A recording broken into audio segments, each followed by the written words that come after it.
நடிகர் சித்தார்த்துக்கு ஜோடியா 180 திரைப்படத்தின் மூலியமா அறிமுகமானவங்க தான் நடிகை நித்யா மேனன். இவங்க தமிழ், தெலுங்கு, மலையாளம்னு பல மொழிகள்ல இப்ப திரைப்படங்கள் நடிச்சிட்டு வந்துட்டு இருக்காங்க.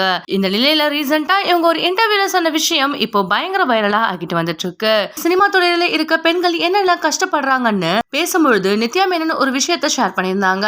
அந்த விஷயம் இப்ப சமூக வலைதளங்கள்ல வைரல் ஆகிட்டு வந்துட்டு இருக்கு. அப்படி அவங்க என்ன சொன்னாங்கன்னா, சாதாரணமா எல்லாருமே நார்மல் பொண்ணுங்க கிட்ட பழகுற மாதிரி சினிமா நடிகைகள் கிட்ட பழகிறது கிடையாது. நாங்க ஏதாச்சும் ஒரு நிகழ்ச்சிக்கு போனா கூட அங்க இருக்க மக்கள் உங்க கையை கொடுங்க, உங்க கையை கொடுங்கன்னு கேக்குறாங்க.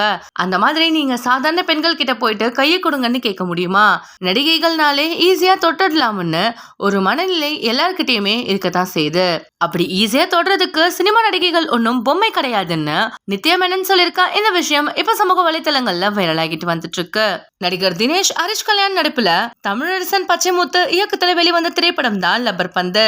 கிரிக்கெட் சார்ந்த கதைக்களத்துல உருவான இந்த திரைப்படம் மக்கள் மத்தியில பெரிய வரவேற்பை பெற்றுச்சு. இந்த திரைப்படம் உலக அளவுல 44.36 கோடியை வசூல் பண்ணுச்சு. இதை தொடர்ந்து இந்த திரைப்படத்தை ரீசெண்டா பாலிவுட் ஆக்டரான ஷாருக் கான் அவர்கள் பார்த்திருந்தாராம். இந்த திரைப்படத்தை பார்த்த உடனே இந்த திரைப்படத்தை ஹிந்தில ரீமேக் பண்ணணும்னு முடிவு செஞ்சுட்டாராம். அது மட்டும் இல்லாம இந்த திரைப்படத்துல ஷாருக் கான் அவர்களே தான் தினேஷ் அவர்களுடைய கேரக்டர்ல நடிக்க போறாராம். ஷாருக் கானுக்கு ஜோடியா லப்பர் பந்து திரைப்படத்துல நடிச்ச சுவாசிகா தான் நடிக்கணும்னு ஷாருக் கான் அவர்கள் கேட்டிருக்காராம். இந்த வீடியோ உங்களுக்கு பிடிச்சிருந்தா லைக் அண்ட் ஷேர் பண்ணுங்க. இந்த வீடியோ பத்தின கருத்துக்களை கமெண்ட்ல சொல்லுங்க. மேலும் இந்த மாதிரியான ட்ரெண்டிங் மற்றும் சினிமா செய்திகள் பார்க்கறதுக்கு நம்மளுடைய JLV ஸ்பாட்லைட் சேனலை சப்ஸ்கிரைப் பண்ணிக்கோங்க.